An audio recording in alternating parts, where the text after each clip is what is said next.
हमारी रोजमर्रा की दुनिया में न जाने कितनी ही कलाकृतियां बिखरी पड़ी हैं, कुछ टूटे हुए टुकड़ों की तरह। लेकिन अगर हम उन्हें जोड़ना शुरू करें तो कौन सी कहानी सामने आएगी?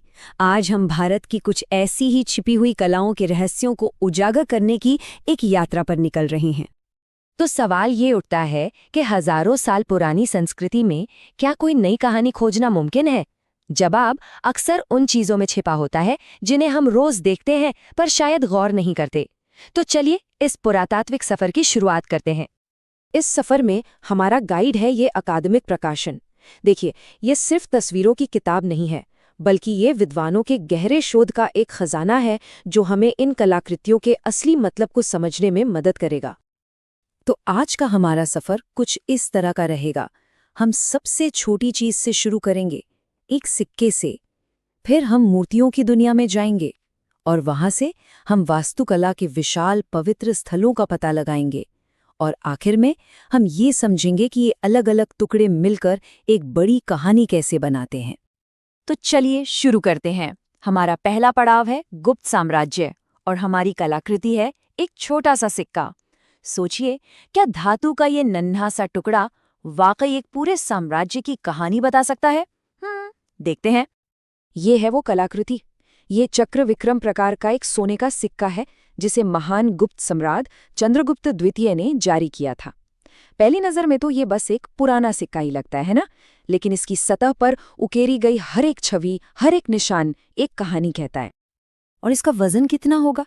सिर्फ 7.51 ग्राम। जरा सोचिए, एक पूरे साम्राज्य का वजन और उसकी महत्वाकांक्षाएं बस इस छोटे से हल्के से टुकड़े में सिमटी हुई हैं। आइए इस सिक्के की भाषा को जरा समझते हैं। एक तरफ सम्राट को सीधे देवता विष्णु से उपहार लेते हुए दिखाया गया है। ये राजा के दैवीय अधिकार का एक खुला ऐलान है। दूसरी तरफ धन की देवी लक्ष्मी कमल पर बैठी हैं, जो साम्राज्य की समृद्धि का वादा कर रही हैं। और इसका सोने का होना, वो अपने आप में ही शक्ति का एक बहुत बड़ा प्रदर्शन है। मतलब ये सिर्फ पैसा नहीं था, ये समझिए कि एक प्राचीन साम्राज्य का जेब में रखने लायक पॉलिटिकल बिल बोर्ड था।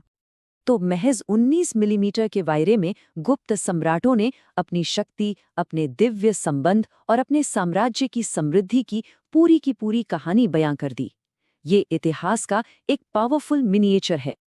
अच्छा, तो सिक्के के इस सूक्ष्म जगत से निकलकर अब हम मानव आकार की मूर्तियों की दुनिया में कदम रखते हैं। हम चल रहे हैं मध्य प्रदेश के पुरातात्विक स्थल तुमैन, ये देखने के लिए कि कैसे प्राचीन कलाकारों ने पत्थर में जान डाल दी थी।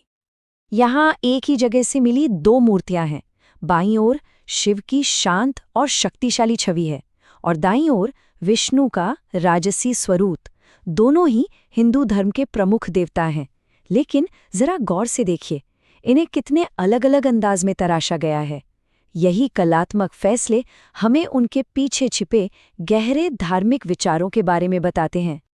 बाईं ओर जो शिव की मूर्ति है, उसे समझने के लिए हमें त्रिमूर्ति की अवधारणा को समझना होगा। ये हिंदू धर्म का एक बहुत ही मुख्य सिद्धांत है।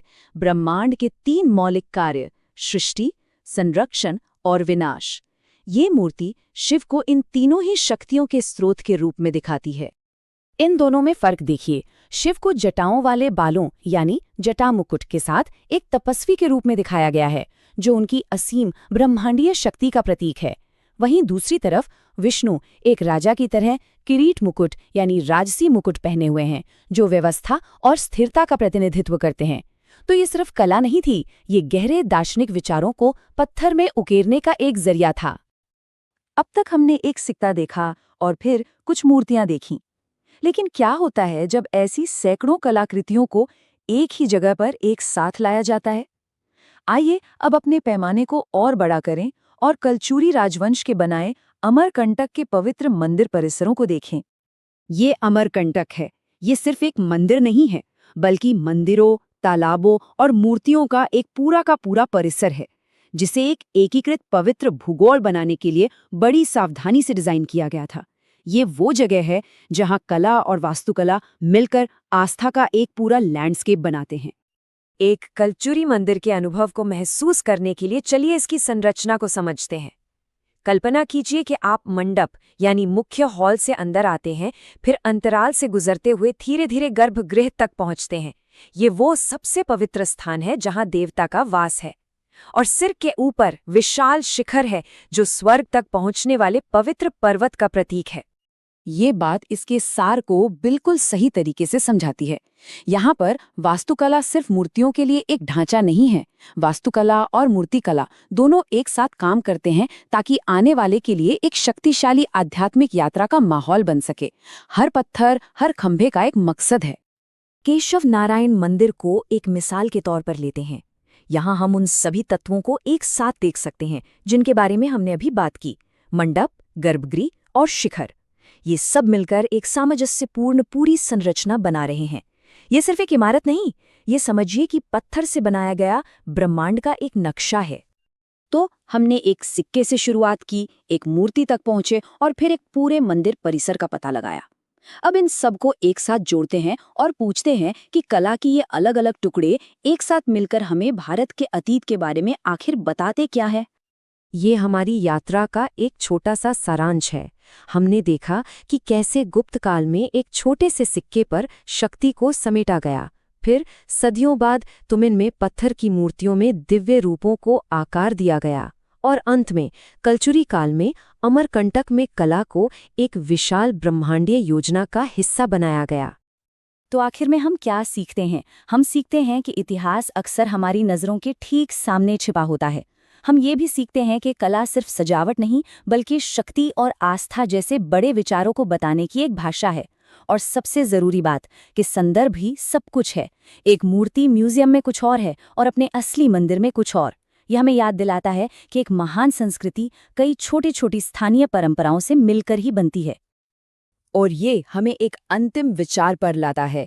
हमने आज भारत के कुछ अनजाने कोनों से कहानियों को उजागर किया है, लेकिन हर शहर, हर गांव में ऐसी न जाने कितनी ही कहानियां हैं जो खोजे जाने का इंतजार कर रही हैं। सवाल ये है कि हमारे अपने आसपास ऐसे कौन से खजाने छुपे हैं।